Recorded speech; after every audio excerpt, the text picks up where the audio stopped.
J.L. Baird was probably bored on the afternoon of November 1st, 1892. He was a cashier at the Ford County Bank in Spearville, Kansas. Nothing happened in Spearville, and the minutes passed at a snail's pace. Spearville existed because of the Atchison, Topeka, and Santa Fe Railway.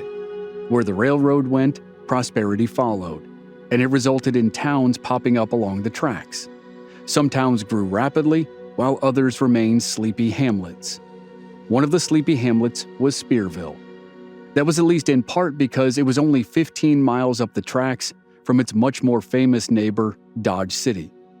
It was situated halfway between Dodge and Kinsley, the tiny community where Dirty Dave Rudabaugh and his gang tried and failed to rob a train on the Santa Fe Railroad in 1878. By the 1880s, Spearville could only boast about 100 permanent residents, most of whom made their living offering hospitality to weary travelers.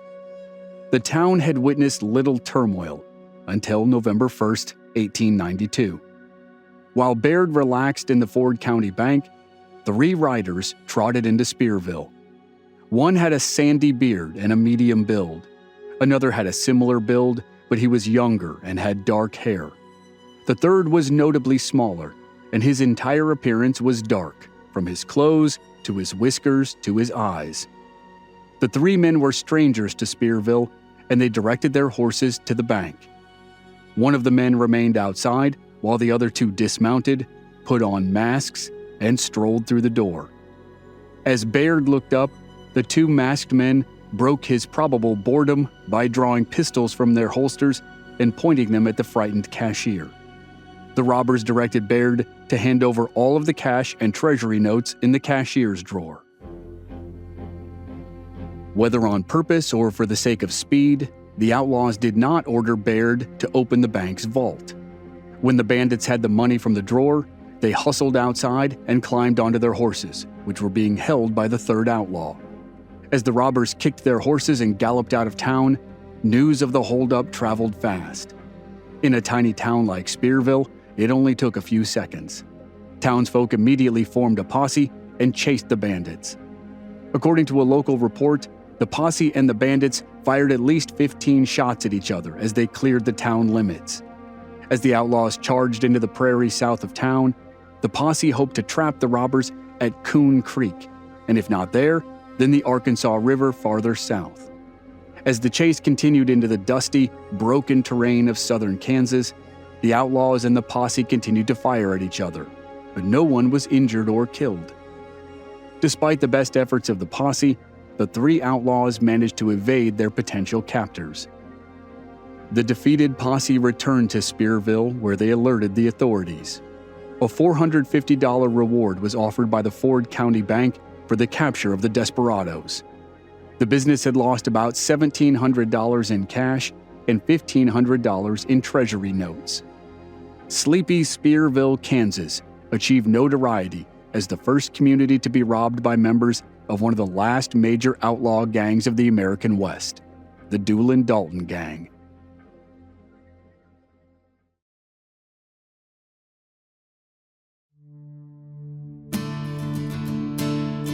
From Black Barrel Media, this is Legends of the Old West.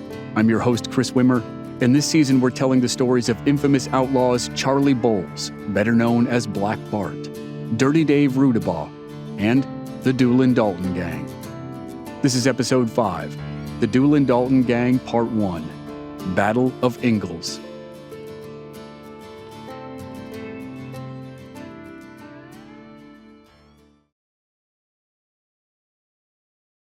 The Doolin Dalton Gang boasted an infamous collection of thieves and killers. As the Old West slipped away and the U.S. Congress declared the frontier settled, the gang raised hell and tried to prove otherwise.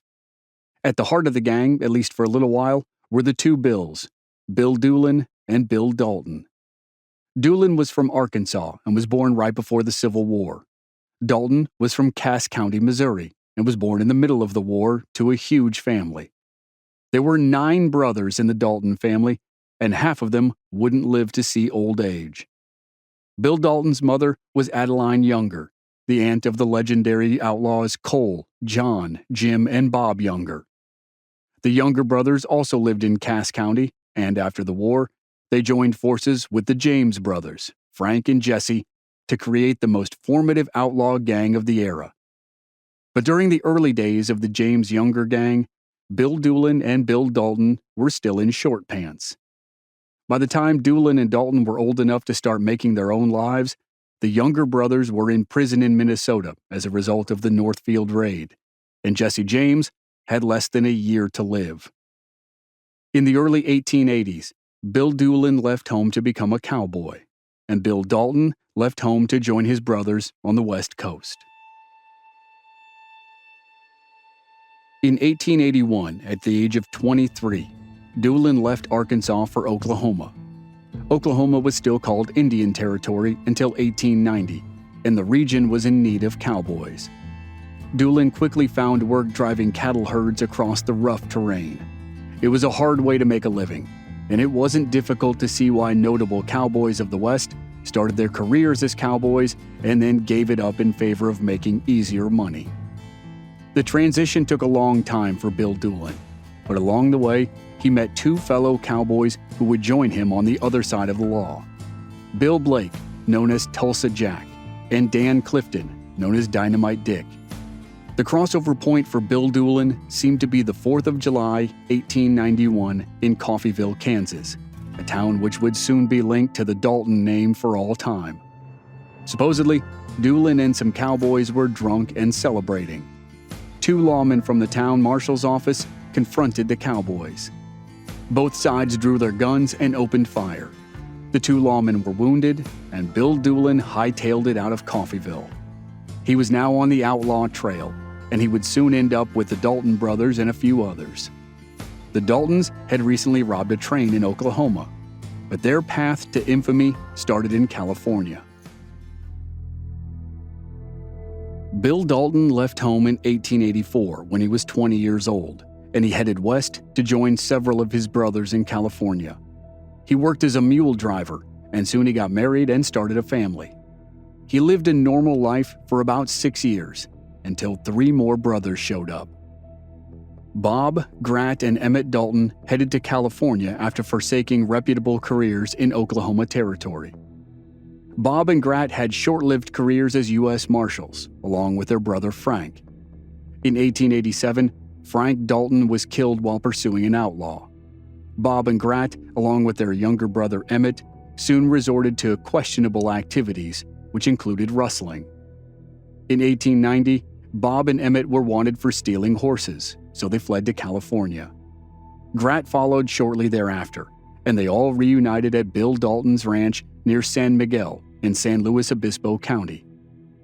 In February 1891, about a month after Grat showed up, Bob and Emmett robbed a train about 80 miles east of Bill's ranch and then hustled back to the ranch to lay low. That started the trouble for the 4 Dalton brothers. Railroad detectives managed to get all 4 brothers indicted for the robbery. Bob and Emmett escaped California with Bill's help and worked their way back to Oklahoma. There, in May of 1891, Bob and Emmett robbed a train in a town called Wharton, which was later changed to Perry. Back in California, Bill and Grat were embroiled in a legal saga that lasted months. The charges against Bill were eventually dismissed, and he moved his wife and kids in with his wife's parents and headed to Oklahoma. For Grat, the legal saga never really stopped. He was convicted for a murder he didn't commit, and he finally escaped California around Christmas 1891. By the time he reunited with his brothers, Bob and Emmett had successfully formed an outlaw gang, and the gang had committed its first train robbery.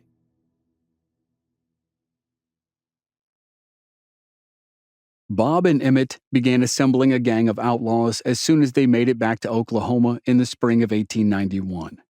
The first 2 recruits were George Newcomb and Charlie Bryant, and it was that 4-man squad who robbed a train near Wharton in May of 1891. Afterward, the gang expanded to include Dick Broadwell, Bill Power, also called Bill Powers, Charlie Pierce, and Bill Doolin.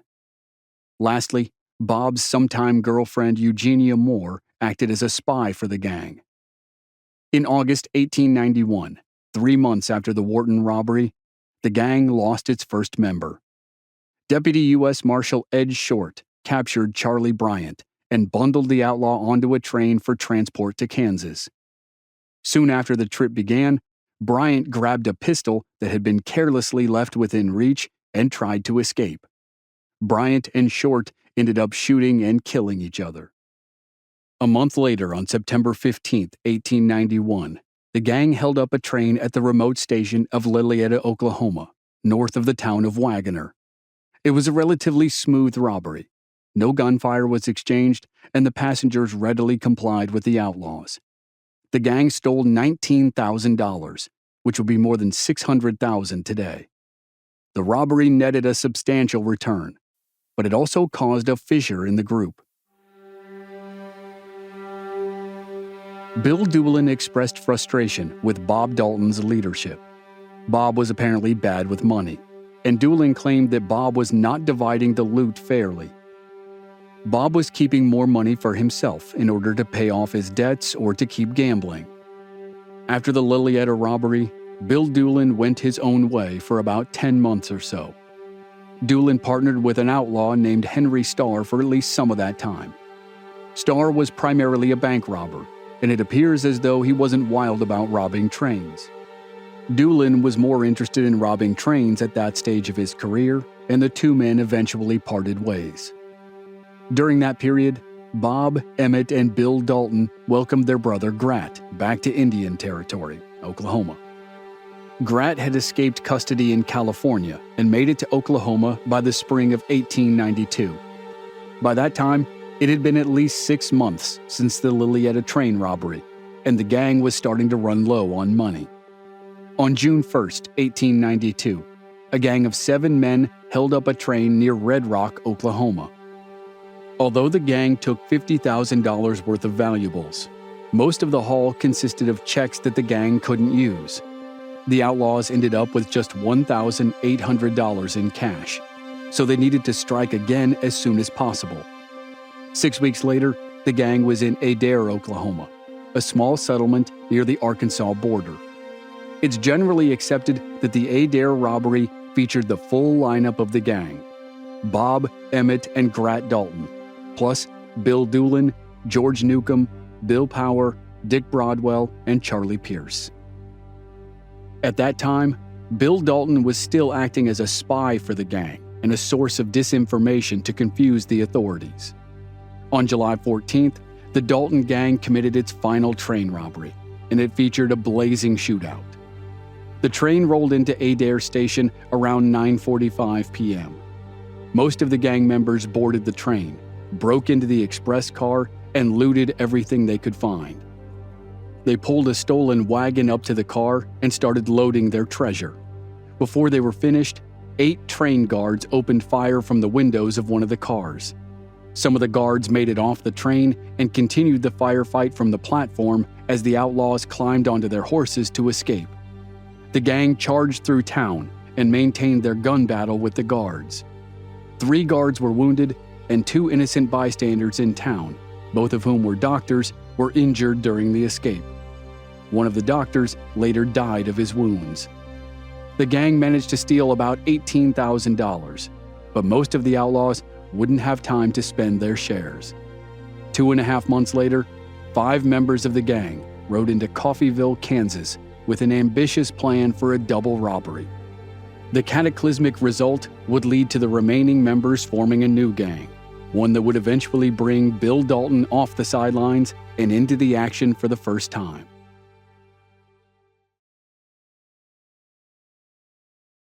By the fall of 1892, the Dalton Gang was the most wanted group in the Southern Plains, and probably the entire country. U.S. Marshals were hot on their trail, and the gang decided to take a major gamble. They decided to rob 2 banks at the same time in broad daylight. The robbery featured 5 members of the gang, though there has always been speculation that they started with 6. It's been widely repeated over the years that Bill Doolin was with the group right before it rode into Coffeyville. Ultimately, he didn't go along, if he was there at all. George Newcomb and Charlie Pierce also stayed away. Like Bill Doolin, the reason for their absence remains a mystery, though it was lucky for all three that they weren't there. A little after 9 a.m. on October 5, 1892, Bob, Grat, and Emmett Dalton, along with Dick Broadwell and Bill Power, rode into Coffeyville, Kansas to rob the C.M. Condon and Company Bank and the First National Bank. Within about 30 minutes, the town of Coffeyville would be etched into the legends of American lore, and the Dalton Gang would be gone. The five outlaws stationed their horses in an alley that emptied into the heart of town. They walked down the alley, split into two groups, and headed for their respective banks. Grat Dalton, Bill Power, and Dick Broadwell entered the Condon Bank, while Bob and Emmett continued across the street to the First National. The gang successfully held up both banks, but some quick thinking by an employee at the Condon Bank caused a crucial delay of about 10 minutes. During those 10 minutes, news of the robberies spread through town. Before the outlaws could exit the banks, townspeople grabbed their guns and prepared to confront the robbers. The outlaws battled their way out of the banks and back to the alley where they had stashed their horses. In the process, the gang killed 3 civilians on the streets of town. In the alley, which is now known as Death Alley, the town marshal was killed and 3 gang members fell. Bob Dalton, Grat Dalton, and Bill Power died in the alley. Dick Broadwell was badly wounded but managed to climb onto his horse and ride a half a mile out of town before he collapsed and died. Emmett Dalton suffered more than 20 gunshot wounds in the alley, but he survived. He was convicted of his role in the infamous Coffeyville Raid, and he spent the next 14 years in prison. With that, the old Dalton Gang was finished. After news of the failed robbery spread, Bill Doolin, along with former associates of the gang, visited members of the Dalton family to console them. During one of the visits, Bill Doolin and Bill Dalton discussed their plans for revenge. Doolin immediately recruited former gang members George Newcomb and Charlie Pierce to form the nucleus of a new gang. They quickly added a 23-year-old from Kentucky named Oliver Yantis, and it was likely some combination of the 4 who rode into Spearville, Kansas, less than a month after the Coffeyville Raid. On November 1, 1892, 3 outlaws rode into the tiny town of Spearville near Dodge City and robbed the Ford County Bank.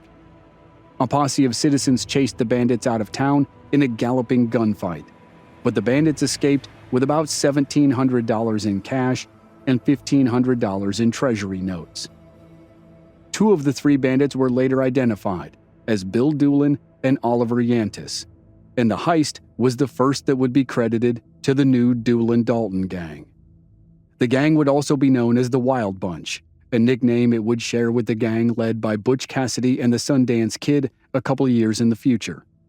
And the name wasn't the only thing the 2 groups would share. On the same day, at the end of November 1892, the Sundance Kid's career as a train robber began, and Oliver Yantis' career as a bank robber ended.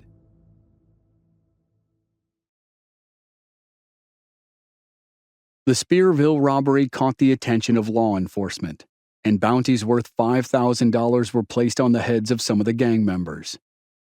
The U.S. Marshals had narrowly missed their chance to arrest the leaders of the Dalton Gang before they met their end in Coffeyville, but the Marshals were still on the hunt for anyone who was connected to the gang.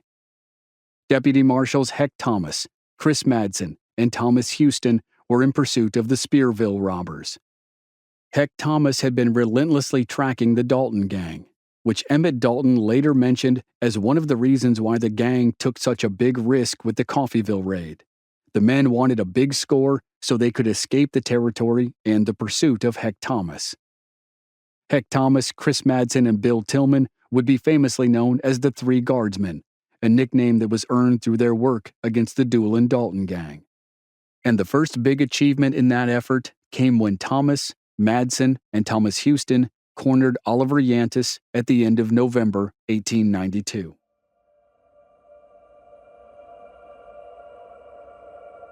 After Oliver Yantis, Bill Doolin, and the 3rd robber escaped the Spearville posse, Yantis split off from the other 2 and rode to a relative's ranch to hide.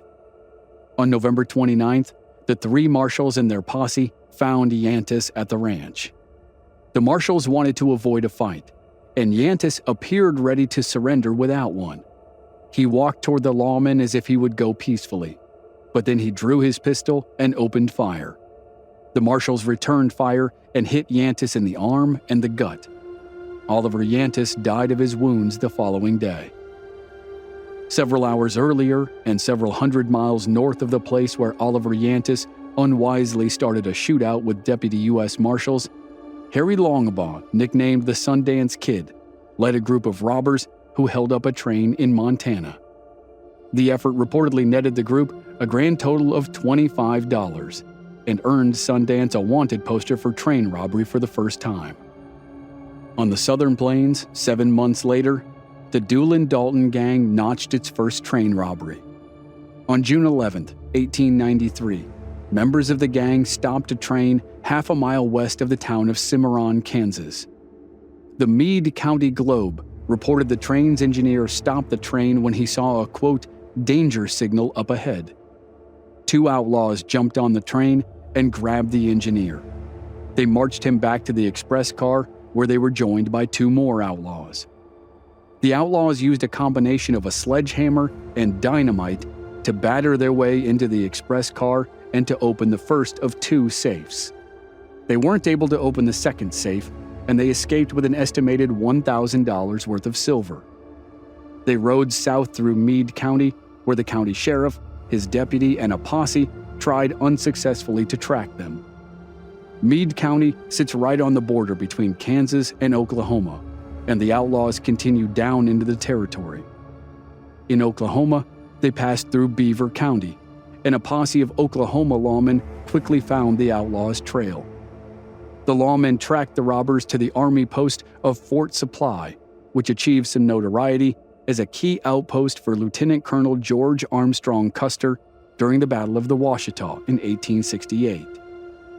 25 years later, the Beaver County posse caught up to the outlaws near Fort Supply and opened fire. The outlaws escaped, but not unscathed.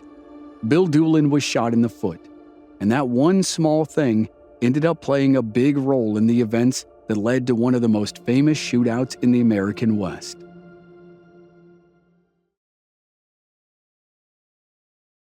Three months before Bill Doolin was shot while escaping a posse, he married a woman from Ingalls, Oklahoma, named Edith Ellsworth. Now, with his foot aching, he led the gang about 180 miles east to his wife's hometown, near the larger town of Stillwater. The U.S. Marshals believed the gang used a cave near Ingalls as a hideout, and the gang made frequent trips to the village for entertainment and refreshment. There were at least 2 saloons in town, and the gang's favorite was owned by a man named Ransom. It was likely that the whole crew was in Ingalls at one time or another before the upcoming showdown. Bill Doolin, Bill Dalton, George Newcomb, George Waitman, Dan Clifton, and Roy Doherty were definitely there.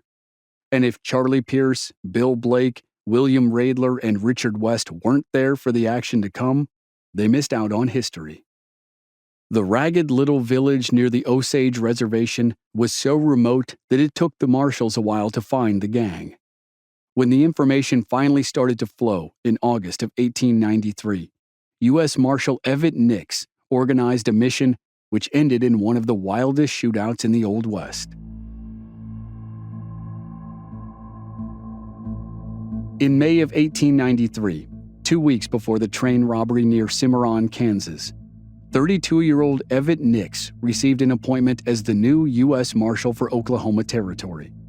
He was a successful businessman from Guthrie, Oklahoma, and now he was the youngest U.S. Marshal in the nation. His commission became official at the end of August, and he wasted no time mobilizing the effort to catch the Doolin Dalton Gang. When Nix received word that the gang was spending lots of time in Ingalls, he ordered a posse to investigate. According to Nix, he gave command of the posse to Deputy Marshal John Hickson, who filled out its ranks with 4 more deputy marshals and groups of lawmen from the area. The sizable posse loaded into 2 or 3 covered wagons and headed for Ingalls. The men dressed as farmers or hunters, which would not have seemed out of place in Oklahoma in the late 1880s and early 1890s. Those were the years of the Oklahoma land rushes, and it was common to see covered wagons loaded with people rolling across the territory. But at the same time, when covered wagons, loaded exclusively with men, rolled into the tiny village of Ingalls, a known hideout for a famous outlaw gang, that was another story. U.S. Marshal Nix believed the gang knew the lawmen were coming, and the gang members were ready for a fight. Other accounts say the posse actually managed to make it to town without alerting the gang, but as soon as the wagons arrived, the element of surprise rapidly dissolved. The shootout that followed would become known as the Battle of Ingalls. It would vault the village into the ranks of towns like Tombstone, Arizona, Northfield, Minnesota, and Coffeyville, Kansas.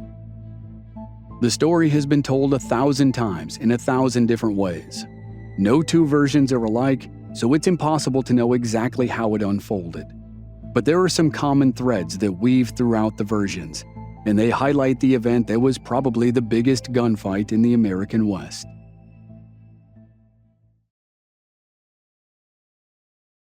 On September 1st, 1893, wagons loaded with men of the posse rolled into Ingalls. The plan seems to have been to offload the lawmen so they could cover Ransom's Saloon, the popular hangout of the Outlaws, and the ramshackle two-story hotel up the street where the Outlaws slept when they stayed in town. At that moment, several gang members were in the saloon enjoying whiskey and poker. Another had just left the saloon and gone to the hotel. And the final outlaw in town that day was the wild card. He was George Newcomb, better known by his nickname Bitter Creek Newcomb, or just Bitter Creek. Some accounts place him at the saloon with the other outlaws. Other versions say he was riding down the street on his horse, which he had just collected from the blacksmith shop after it had a shoe repaired. Those versions say Deputy Marshal Richard Speed stopped a 14-year-old boy named Del Simmons and asked him the name of the rider. The boy reportedly exclaimed, "Why, that's Bitter Creek." Newcomb either overheard the exchange or he saw the boy pointing at him, and he drew his rifle out of its scabbard on his saddle. As he did, Deputy Speed opened fire. The bullet hit Newcomb's rifle and ricocheted into his leg. The wound was serious, but he would live. Newcomb spurred his horse and galloped down the street. He either stopped at the saloon to rendezvous with the other outlaws, or he just kept riding out of town. Most likely, he kept riding. Either way, the gunshot started the ball.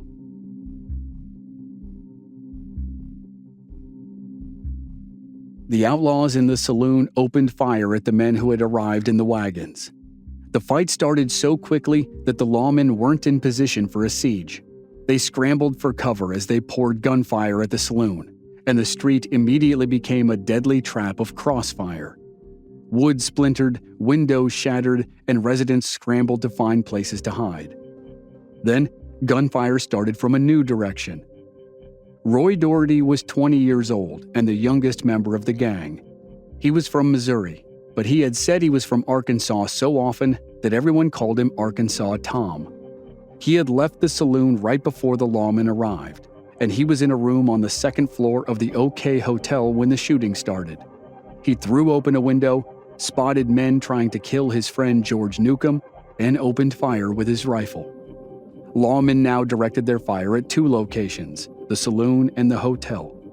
And for the outlaws, the situation at the saloon was becoming too hot to handle.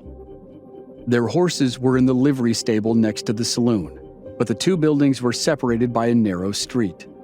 The gang members would have to break cover to make it to their mounts, but it was a chance they had to take.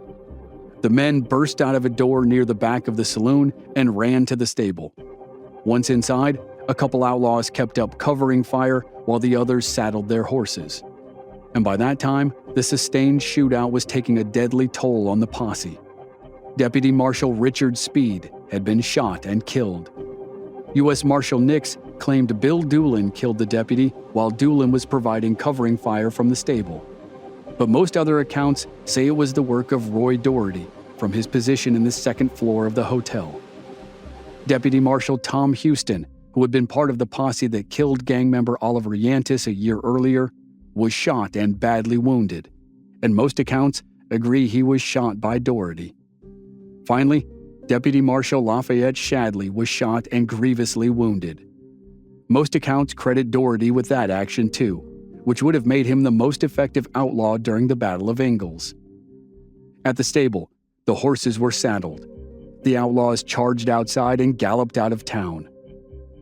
During the frantic exit, it seems likely that Bill Dalton's horse was wounded, and Dalton himself may have sustained an injury.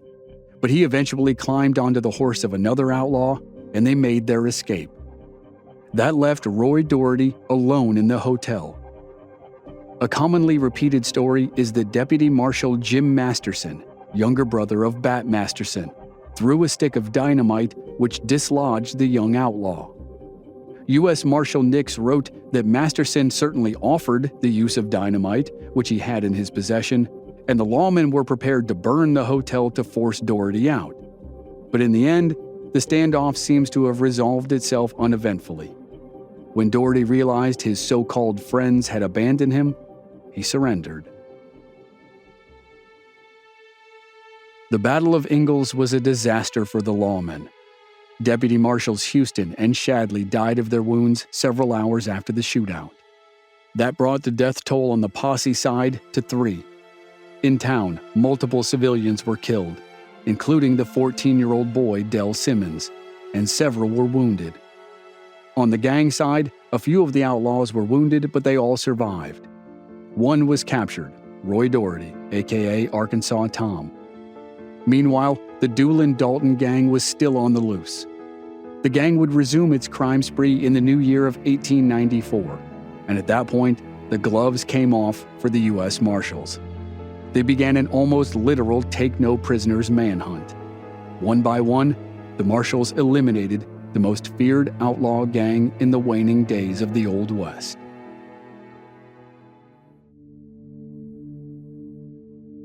Next time on Legends of the Old West, the outlaws start to fall.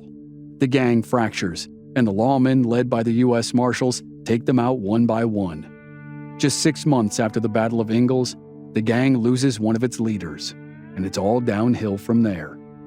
That's next week on the season finale of Outlaws, here on the Legends of the Old West.